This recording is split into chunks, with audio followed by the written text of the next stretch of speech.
मोहतरम सामीन, असातिज़ा कराम और मेरे हम मकतब हम जमात साथियों, अस्सलाम वालेकुम अस्सलाम। आज मैं आपको मैग्नीशियम सल्फेट के बारे में बताऊंगा।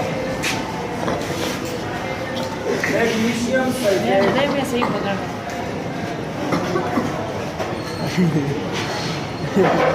मैग्नीशियम सल्फेट क्या है? मैग्नीशियम सल्फेट को हम आम तौर पर इप्सम साल्ट कहते हैं। मैग्नीशियम सल्फेट बनाने के हमारे पास दो तरीके मौजूद हैं। पहला तरीका जिसमें हम टेट्रालाइड एसिड यानी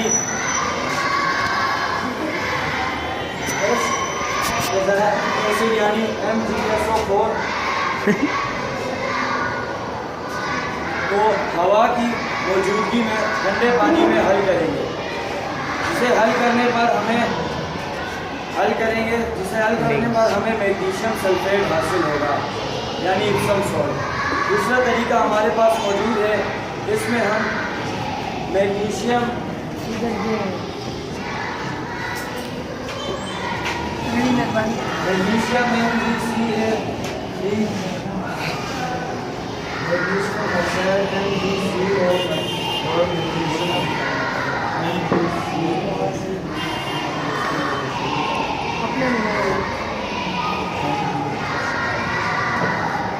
इनमें से किसी भी एक के साथ, ये डाइल्यूट एसिड के साथ इनमें से किसी भी एक को रिएक्ट करवाएंगे, जिसे रिएक्ट करवाने पर हमें मैग्नीशियम सल्फेट यानी इप्सम सॉल्ट हासिल होगा।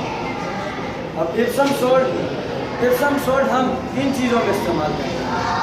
इप्सम सॉल्ट हम इंडस्ट्रीज़ वगैरह में इस्तेमाल करते हैं। मिसाल के तौर पर साबुन की इंडस्ट्री में इस्तेमाल किया जाता है, पेपर की इंडस्ट्री में फिलर के तौर पर इस्तेमाल किया जाता है और फायर प्रूफ कपड़े में इस्तेमाल इंडस्ट्रीज वगैरह। मैग्नीशियम सल्फेट यानी इप्सम सॉल्ट हम आमतौर पर घरों में भी इस्तेमाल करते हैं। घरों में कैसे इस्तेमाल करते हैं?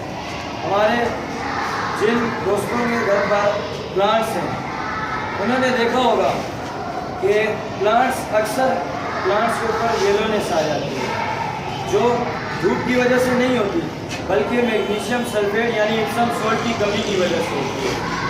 जिसके लिए फिर हम प्लांट्स के ऊपर स्प्रे वगैरह करते हैं यानी इप्सम सॉल्ट को मुकम्मल करते हैं। That's the end of my talk.